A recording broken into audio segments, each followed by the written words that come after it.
Hey, welcome to the Shrewdness, everybody. I'm Prue. We've got Chiz and Dex joining me tonight. It's been a while, but we're ready to put out our next episode. We are continuing our NFL Impact Rookie kind of preview. This is our chance to talk through the NFL draft this year and which rookies taken by each division, essentially, may or may not have an impact on fantasy football this year. That's right. Tonight's episode is NFC North, or the NFC North. North, the black and blue division. Dex is going to lead us off with Minnesota. We'll talk through each team and again just kind of talk through how each team drafted, what they drafted, and which of these rookies may step into a prominent role with the team this fall and maybe a sleeper type pick for your fantasy league. That's So right. Dex, take it away. This is the Division of Champions, correct, Dex? Yes. Let's This is see here. the Just once Division- before I die. division. Minnesota it. Vikings. Right? Oh, they get close. They're there just to break hearts, baby. Minnesota Vikings are always good enough to be good, but heartbreaking. I think it's appropriate for me to ask this question before we dive in, just for general sports knowledge. Let's do a little trivia, okay? It's going to be painful, probably. The highest winning percentages in the Super Bowl era and number of Super Bowls to go with them, okay? Okay, so let's just do the top five. Let's just do the top five, okay? Top five highest winning percentages in the Super Bowl era. Okay. Well, New England, Pittsburgh, Dallas. One at a time. Okay. New England. No. Top 5 winning percentage? Super Nope. Bowl era?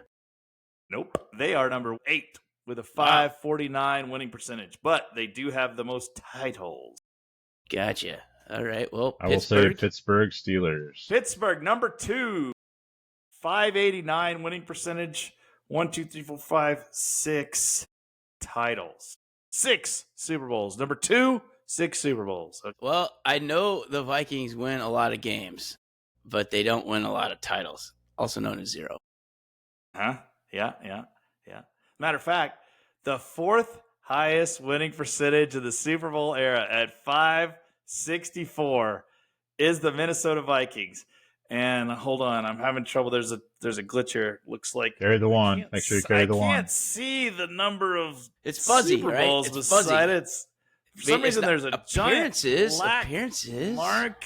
Yeah. No, it's it's a 0. It's a 0. Yeah, So that the smudges 4th it. highest winning percentage. Just to be clear, I want to be very, very clear about the fact that 6, 7, 8, 9, 10, 11, 12, 13. Okay, they've got 13 teams listed here, okay, that have 13 teams. Top 13 winning percentages in the Super Bowl era all have won a Super Bowl. Huh. Except for one. Oh, as a one matter with of the fact, smudge. the top 13 winning percentages of the Super Bowl era have at least won 2 Super Bowl titles, Painful. except for the Minnesota Vikings. 1998, 2001. I will 2009. round it out for you.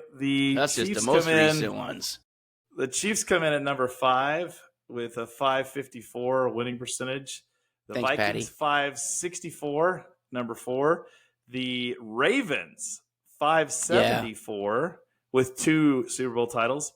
And then number 1 in the Super Bowl era, 595 winning percentage, the Dallas Cowboys. Yeah. I wondered about Dallas that.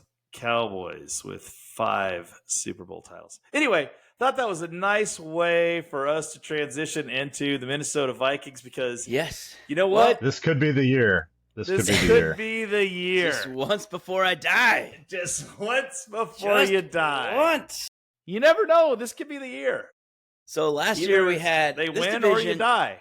So this division is interesting and fun for many reasons. Last year, like the AL Central, who dumped a bunch of teams in baseball in the playoffs, the NFC North put a ton of teams in the playoffs too. So we had the Vikings, we had the Lions, we had the Packers. We didn't have the Bears, and they were all the hype last year. We did not. But that's a lot of teams from one division in there. They basically took all the wild card spots. So this division's good. The draft is going to matter and who they drafted. Okay, let's just start with Minnesota. The problem with them, with many teams, to include the Chiefs, who we love, is the line. So they couldn't protect Sam Darnold, Sam I am. And he pooped the bed in that game against the Rams, but still, it was bad. He pumpkined a little. He pumpkined a lot. He just really went in the corner and did some disgusting things. Everybody has a bad game. It just happened to be at the wrong. Well, he had two bad games, if you recall, because all he had to do is beat Detroit for the top seed in the first round bye, and did not. He did actually very bad. That game. And so then now we're a wild card team. We have to go on the road to the Rams in L.A. Woof. That was not a fun game to watch. No. Just got dismantled by the Rams. So the Vikings. You know what, Dex? Yeah. There's hope because of the draft. Every year, the Vikings have hope. Here's what they did. So they went out, first round pick. They did a smart pick. So we've been talking about throughout some of these teams that we've been discussing, picking good moves, good picks for right positions. Position of need for the Vikings was a lineman. Again, not really going to help with your fantasy team, except he is. So Donovan Jackson is going to be the left guard out of Ohio State. He split time between guard and tackle last year after tackle Josh Simmons, who was drafted by the Chiefs later in the first round, tore his patellar tendon. So he was the guard, and he went and played left tackle. But Donovan Jackson is going to be a huge help for the Minnesota Vikings line, and he's going to join newcomers, center Ryan Kelly and right guard Will Freeze. And then we got our tackles, Darisaw and O'Neal. I'm Fries. I prefer it could be Fries pronunciation. Not Freeze, but you know what? Maybe it is. I'm pretty sure it's Freeze, but I think it's Freeze. I like Fries better. Yeah, French fries. Will French fries. So our line's going to be way better. Donovan Jackson is really good, and he showed versatility also. So the thing is, if we have any tackle issues, which never happens to the Vikings, like Darisaw, who was hurt last year, he can fill in that spot. So if we need depth at tackle, he's there. But he's a dang good guard. So he's going to be a very, very good run blocker. I believe he's pretty good at pass blocking as well. But Donovan Jackson, again, not a fantasy draft pick for you, but he's going to open up those lines and keep some pocket time for J.J. McCarthy to throw to Justin Jefferson, for example, George Addison. And these are going to be some guys that you'll be wanting to target in Guillotine. Probably they'll be starters, both those guys. Yeah. And obviously you got T.J. Hawkinson at tight end. All those guys get better with this pick. So that is why we're mentioning him. It's another smart pick by the Vikings to get some help on the line. So that is our first one. Did you guys see him play at Ohio State? Unfortunately, I happened to see him in the national championship game. So yeah, well, in that game for sure he saw it. It was not so good. I didn't like him so much in that one. Why not? Who are they playing? I don't even remember. I don't either. I don't know. I've blocked it out already. It's suppressed. Right. So that is the first pick Minnesota did. The next one he's really good, Dex. To the point of, did I see him play? Yes, he's really good. He would have been a starter at tackle pretty much anywhere else that didn't have Josh Simmons. Yeah. So and he went in and they pretty much didn't miss a beat when he came in. So yeah. So the Vikings in this draft, what's surprising is that they only had 4 picks to start. 4 picks for the whole draft. And wow. Yeah. They had an opportunity because that was a 24th overall pick. There's a lot of teams calling. They could have traded back and gotten more picks, which I don't know. We'll find out if that's a good idea or bad idea. But they like this guy so much. Nope, he's worth the second round pick, a later first round pick, and a 4th round pick next year. Nope, they wanted their guy. This is who they wanted, and they got him. So I think it's going to be pretty good. So it speaks a little bit to who the guy is as a player that they didn't want to draft down. When he was on the board, it said absolutely. So here's someone that is potentially on the fantasy radar for your Guillotine teams. Wide receiver Ty Felton out of Maryland. So he's a 3rd-round pick, 102 overall. He's 6'1", 186 pounds. He ran a 4.37 40 time, so pretty darn fast. Yeah, that's good. He set a school record last year for Maryland with 96 catches. And if you recall, who else has been to Maryland? Stephon Diggs is a notable alum. So I don't know if he beat his record. I don't know where he was, but it's kind of interesting that now the record holder is Ty Felton. So that's pretty good. Interesting. I didn't know that little nugget. Nice work there, Dex. Thanks. I'm digging out all these shrewd takes. That's the kind of stuff you get into the shrewdness, is that kind of stuff right there. That's right. So the scouting report for him coming into the draft, and kind of what we're seeing so far, is he's a plus level route runner. So good timing. He hits marks well. He's going to be a quarterback's best friend because he's going to be where he's supposed to be.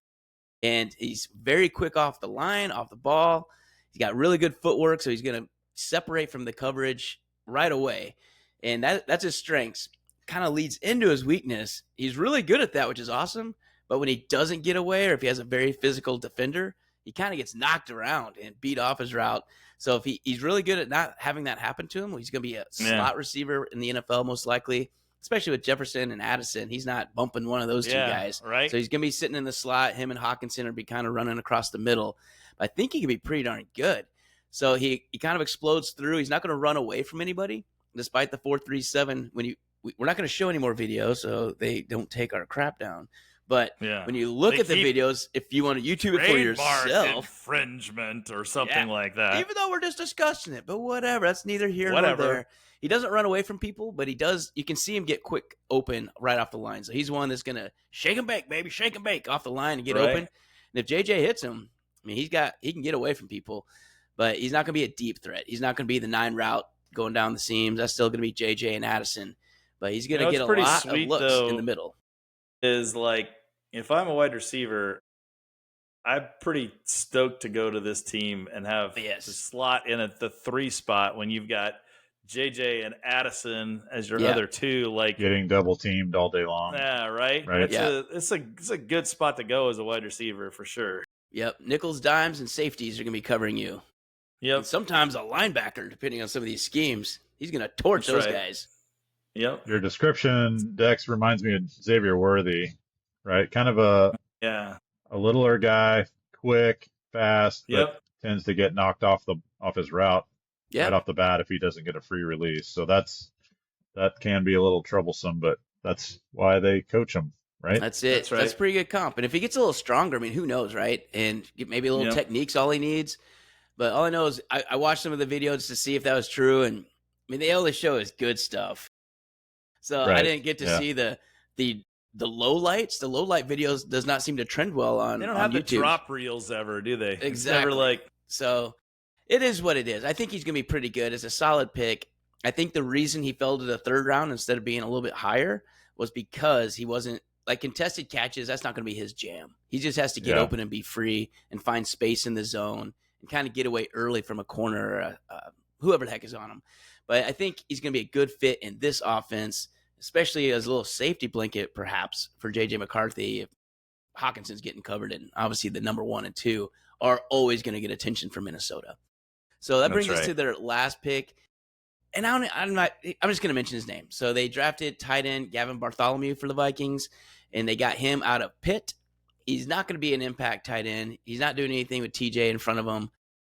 He's basically kind of special teams and tight end depth. So that is the other offensive player they took. So tight end Gavin Bartholomew out of Pitt. Don't even worry about him. Scratch him off the draft list. If he even shows up, he shouldn't show up. If you have him on a draft list, you need to fire that service. So that's what we got. 6th round pick, backup tight end. Yes. Yeah. Stay away. He will not be on any of the shrewdness cheat sheets that we have for you all. It will not be a shrewdness sleeper. Well, he'll be on there. It'll just be really low. Yeah. You'll have to flip a few pages. And expectations lower. All right. So that's what we got for Minnesota. So the main pick, Donovan Jackson's going to help out everybody on offense, left guard. Ty Felton's going to be that slot receiver for them, slotting in behind JJ and Addison.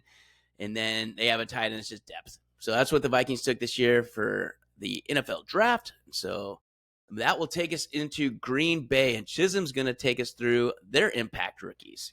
Chiz, what do we got at Lambeau Field? Pack Attack, your favorite team to hate, Dex, the Green Bay Packers. But Lambeau has got some new weapons this year that we're going to talk through. There's 3 picks in particular we're going to talk about, the first of which is 1 wide receiver, Matthew Golden, who was taken with the number 23 overall pick. And fun fact, I was telling the guys in the Patreon, this is the first time the Packers have taken, much to the dismay of Aaron Rodgers, the first time the Packers have taken a wide receiver in the first round since 2002.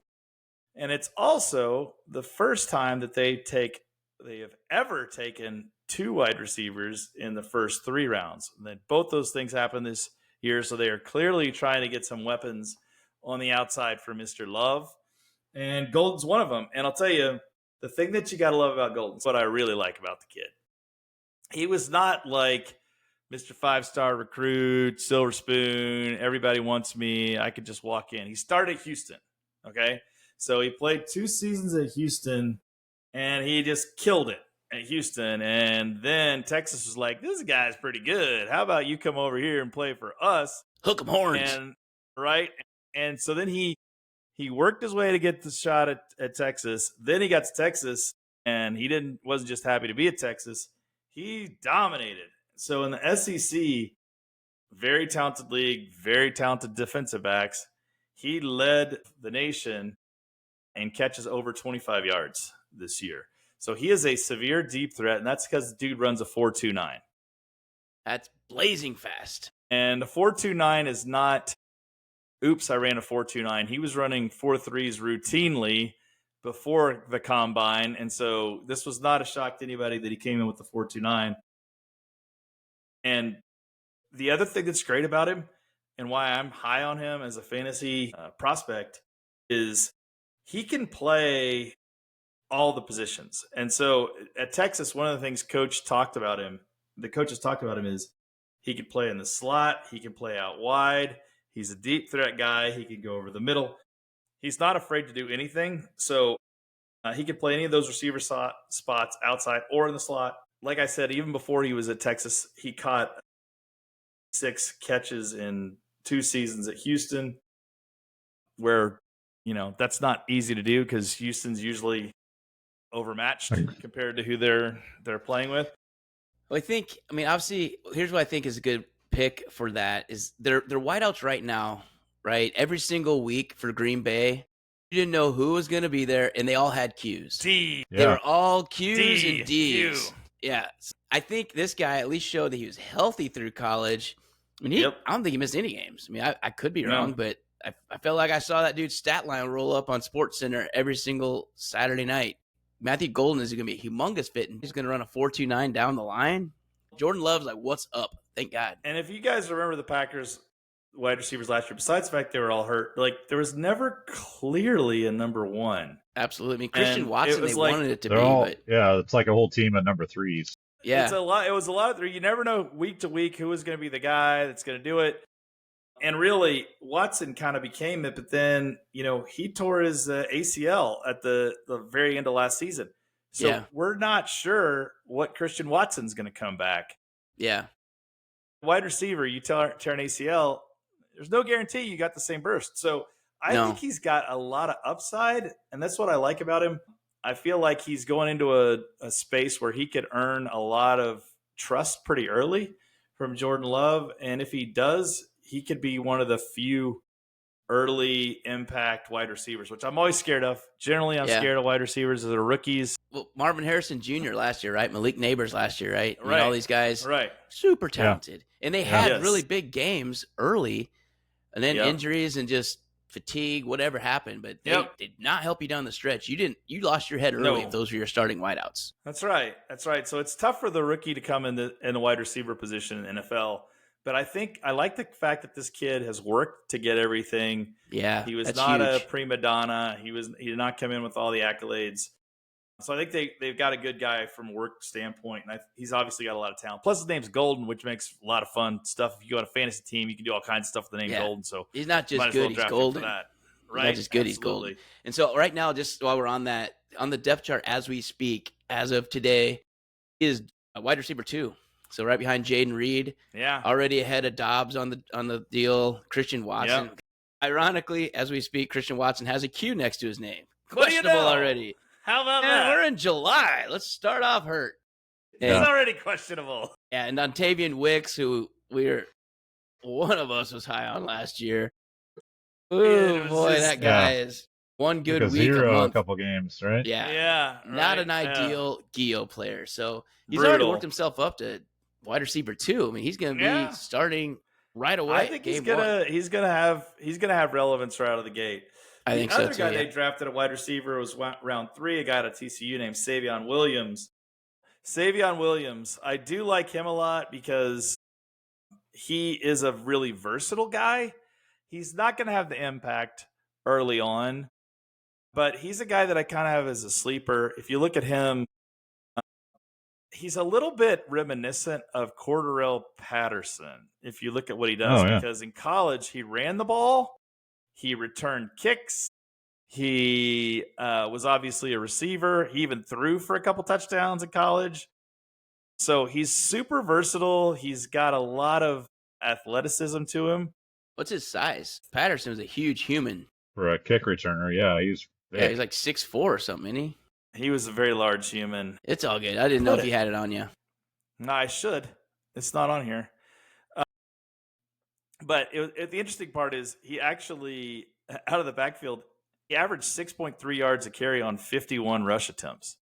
He's obviously big enough that he could play running back, but he's athletic enough and fast enough to play wide receiver. They could use him in a lot of different scenarios. He's a guy I'm going to watch a lot in preseason to see how they're thinking of using him, how he meshes. I'm not going to have him high on the draft board early, but I'll tell you, he is an intriguing talent, and so I think he's somebody to watch. Yeah. Once he gets the ball, he doesn't lose it. He didn't fumble the ball once. He never fumbled the ball in his career. That's crazy. But he did have 5 drops last year, which was really high. He didn't fumble at least. But once he gets it, got it. If he actually gets it, he's not going to fumble the ball, which is great. Now, the other problem with that is the Packers were notorious for this last year. They led the NFL last year with 25 drops. Yeah, so that was Jordan Love's favorite stat. Already have a lot of guys that kind of drop the ball a lot.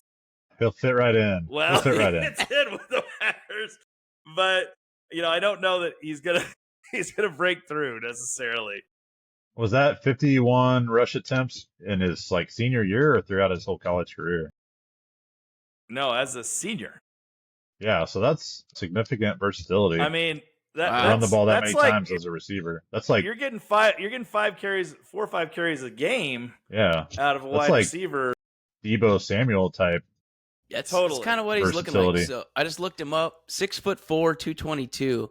Watching his videos right now, he's kind of a truck. Not small. No, he's not small. He could be pretty good, pretty quick. I think as long as he can hang on to the ball. Right. So now there's a reason he's in the 3rd round, right? So he's still raw at the receiver position, which is why I'm not going to have him super high on boards, but I am going to have a little highlight by him, and I'm going to watch him in the preseason, see how they use him. And with all the injuries on this team, there's a chance he gets a crack. And if he gets a crack, he's the kind of guy who could have a huge game, and all of a sudden he's got a stronghold on the 3 slot or something. Yeah. So keep your eye on him. The only other 2 guys of relevance, they didn't have any other skill position, but they did draft 2 linemen. And I will say the Packers do have an emphasis, and this is good if you've got Packers running backs or if you're trying to protect Love, on getting bigger on the offensive line. They need to. They drafted a really huge offensive tackle out of North Carolina State in the 2nd round, Anthony Belton. He's 6'6", 336. And he's a big-time run blocker. And then they also signed left guard Aaron Banks, who's 6'5", 324 in free agency. And their coaches have talked a lot about they felt like they kind of got out-physicaled at the point of attack on the offensive line last year. So they've made a real emphasis on getting bigger and stronger. So as you think about running backs and Packers, maybe a little uptick for them this year because they're definitely going to have a little more meat open and holes for them. So something to think about. But outside of that, they went all D. And so, but I am high on Matthew Golden, and he's one that I think you could get a real steal for, because probably a lot of people aren't going to know him if they're not college fans. Yeah. They may not have him on the radar. So somebody to keep on yours. I think the thing that stood out the most, what you talked about with him, is just that work ethic and having to come from nothing He's not one of those Yeah, guys right? that in 8th grade he was getting a 4-star recruit Totally. to Alabama's coming to look at him. No, man, he had to earn his way up there, and those guys tend to stick and tend to be really good. And That's right. like Cooper Kupps, right? And just some dudes like that who end up being all pros. This guy sounds like he's got that trait, and I kind of love that. Those type of guys are the ones that clear the hurdle in college, and by the time they make it to the pros, it's like, I'm already used to working hard. Yep. And Adam Thielen for the right. Vikings back in the day. He was undrafted, I think, out of Yeah, St. that's Cloud right. State, and he earned his way into being all-pro and getting a pretty nice paycheck for Carolina Panthers. Right. That's So right. Anyway, So, that's yeah, kind of like that's a where we're good going take. with that. All right, so that's going for to take sure. us to the Motor City Kitties in Detroit. And Pruitt, what do they have in The line for Lions. this year? So impact picks, who we got? Man, they're the sexy team these days. You know, everybody loves the Lions. Yeah, That's true for sure. So similar. They didn't go all out on skill position players this year. I want to mention their first round pick. He's a defensive tackle, Blake Williams, out of the Ohio State, another Ohio Stater. So did the Ohio State's D-line and O-line all go in the first round, or what's up? Probably. Pretty much. That's Jiminy pretty much That's right. Christmas. I feel like every a large episode we're contingent. talking first-round pick, Ohio State. There's a reason Ohio they won the State. national championship. They had massive Yeah. humans on both sides of the ball. Jeez, I guess. I'll get to my point here in a second, but 6'3", 30-34 defensive tackle. It's a monster right in the middle, alongside Aiden Hutchinson, who they lost partway through last year. Yeah. So anyway, their defense has, improved a little bit with the addition of Mr. Williams. That's going to lead to more ball control, I believe, for the Lions. They'll be better run stoppers, Get the ball back. force teams to throw, Yeah. get the ball back. And they added in this draft 2 offensive guards, similar to the Vikings. Okay. A little more beef up front to help Gibbs and Montgomery. Tate Ratledge, who's a guard out of Georgia, is projected to start at left guard. Love so me he some Georgia will be, linemen. yeah, he'll step right in. And so if you're a big Jahmyr Gibbs fan or David Montgomery, both those guys should get a little bit of an uptick with that draft pick in the second round for the Lions. Then we get to a skill position player in the third round, Isaac Tesla. Tesla. You slay, I slay, We all slay with Tesla. Lots of A's in that name. Anyway, he's Can I a buy wide a receiver out of consonant? Arkansas. So he was like a kind of a surprise on draft day. There was a lot of teams that had him later in the draft, like a day 3 type guy. And so the Lions took some heat for drafting him in the third round. I don't He like was number 70 overall, which for after I've read up on him a little bit more, I'm like, yeah, it does sound like a wild card pick, a little bit odd. But they've seen something in him. I'll get to what I think they saw here in a second. He's a big dude, which is maybe part of the reason. I think that's a lot of it, Prue. I think Yeah, you're right. 6'4", 214. And they noted that one of his strengths is his strength and his blocking capability. And that makes like more we've sense. mentioned, They love running the ball. Big linemen. They got 2 stud running backs. They want to be a little more balanced, maybe. So yeah, all things are looking like we want our team to be able to block for Gibbs and Montgomery and just pound it down people's throats. That is their identity, and it works. Yep, that's right. That's right. So I think that may have something to do with it. He is listed right now right behind Jamison Williams as his backup, so kind of a wide receiver 3 or 4 in the depth chart right now. He doesn't sound like a guy for Gio we need to worry about, though. I don't think so. I think it's mainly just depth and to see what he can do. They said he's a very physical and athletic guy, decent hands and decent speed. I'm gonna guess 4-4. I'm gonna guess 4-4. Yeah, I mean that's plenty fast for. Yeah, he's 6'4". He's gonna get down there. He only has to take 8 steps. Crazy. So anyway, kind of a wild card. I'm not going anywhere close to this guy for during my fantasy draft, but it's kind of a curious pick from the Lions in the third round. But anyway, they're taking a chance on this guy. They saw something that maybe other teams didn't, and Take a chance We'll see how on that me. turns out. Take a No. chance on me. Chance is right. They did draft another guard later on in the 6th round. He's listed as the 4th string right now, so I don't think he'll be of any impact to the Lions' run game in 2025. The other notable draft pick is 7th rounder Dominic Lovett, who was a wide receiver from Georgia, but also played 2 years at Missouri. I got a shrewd take here, Prue. Having watched both of these wide receivers, one in the 3rd and one in the 7th round, that 7th round, Lovett is going to be ahead of Teslay on the depth chart. He, I feel like, is a very undervalued asset. He's one of these guys that played clutch in college. He always made a catch when either Missouri or Georgia needed it. I loved this kid for that reason. And everybody said, he's a borderline pro prospect. And I was screaming early on, no, this dude's a guy you draft. You draft this guy. I like him. He could totally fooled me, and he could be flushed out of the league. But my shrewd take on this team is Lovett ahead of Teslay by the end of preseason. Well, so he is also listed as the 2nd stringer in the depth chart behind Tim Patrick as the slot receiver. So they like Teslay on the outside. They like Lovett in the middle. I'm sure Teslay on the outside because of his size, right? Yeah, this guy's only 5'10" for Lovett. Yeah, Lovett is a tiny dude, but he's that's what very knock's quick. Always been on him. Well, yeah, but he creates separation because he's very elusive. And that was the knock, was that he's like not super fast, so he's not going to outrun anybody on the outside. Right. But if you can be a 5-yard in or whatever and move the chains, you'll find a way to get on the field. He's a great complimentary kid, and he's been used to not being the number one. They had guys ahead of him at Missouri and guys ahead of him at Georgia. So I'm intrigued by him. I'm not drafting him, but I'm definitely more intrigued by him than I am by Teslay.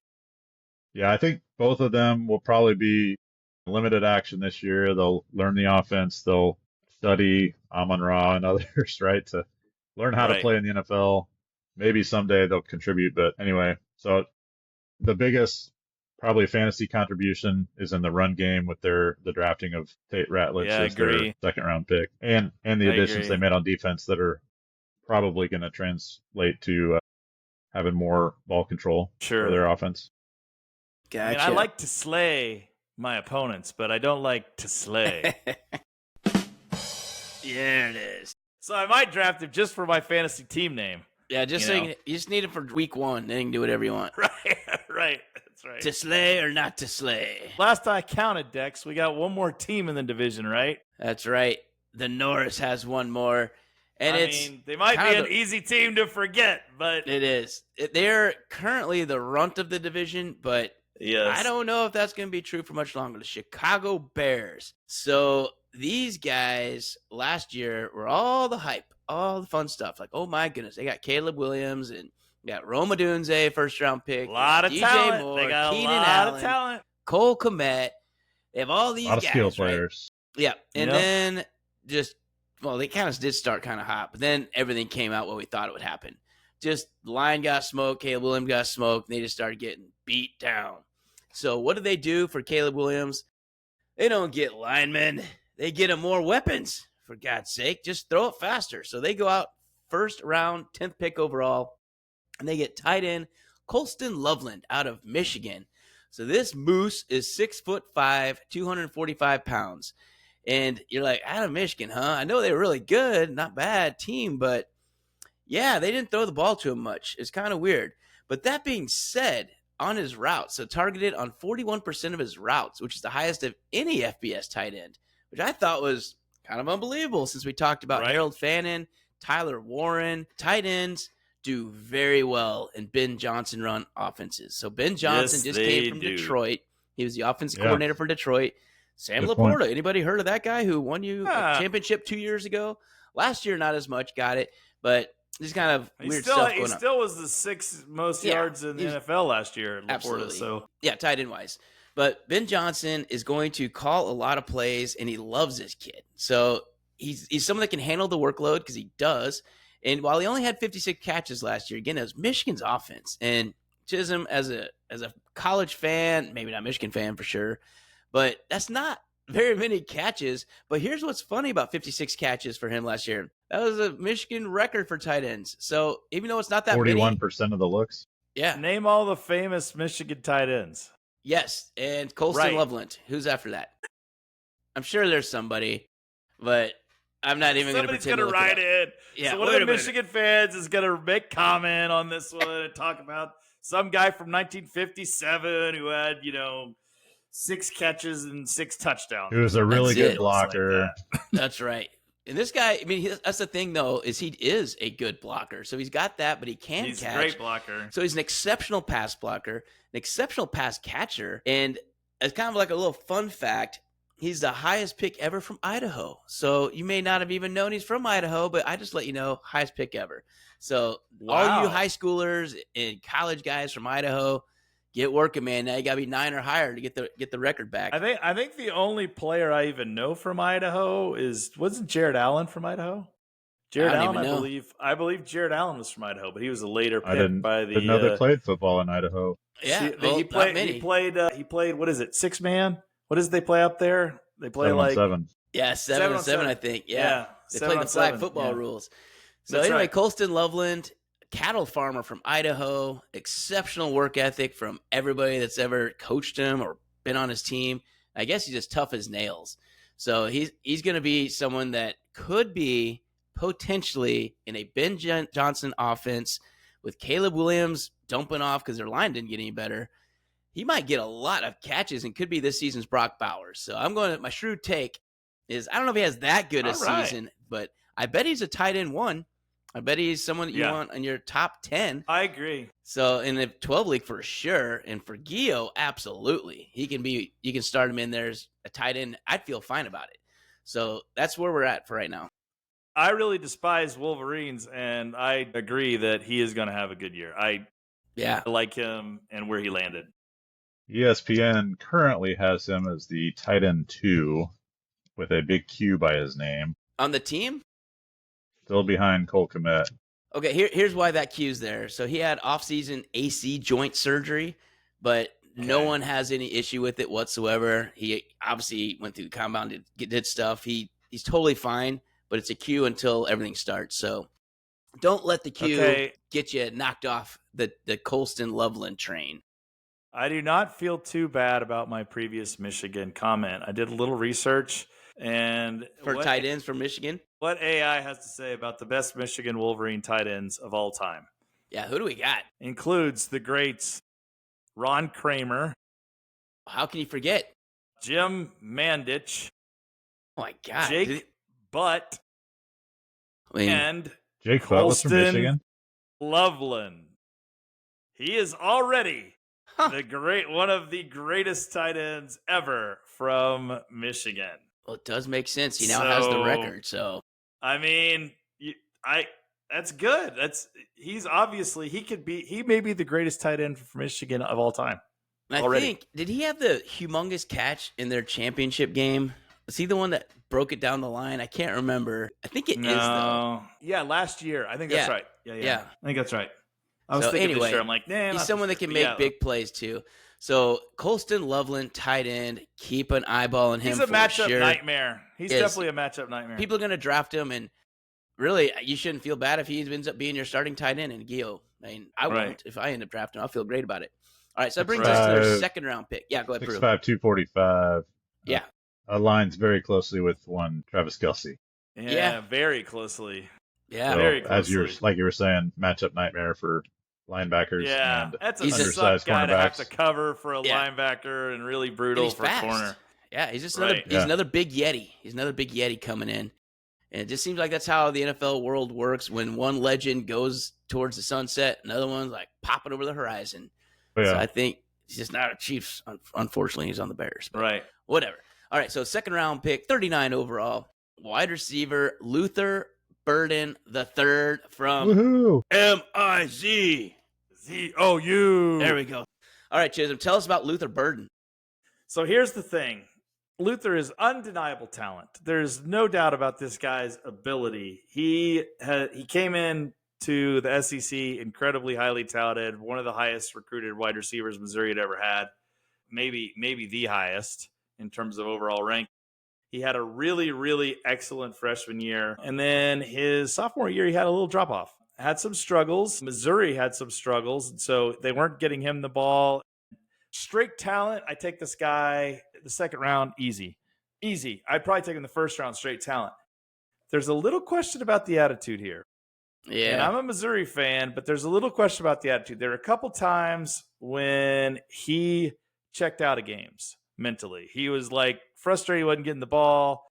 He kind of pout on the sidelines a little bit. You could tell he was like sitting by himself. It's like, bro, that ain't going to work in the NFL. So somebody's got to jerk a kink in him right out of the gate in Chicago. What the Bears got in the second round, I believe, is incredible value here, because before the season started, he was being talked about like a top 10 overall pick. He dropped as the season went down because his production went down significantly, but his talent didn't change. Yeah. So if his head's in the right spot, listen, he's a wide receiver.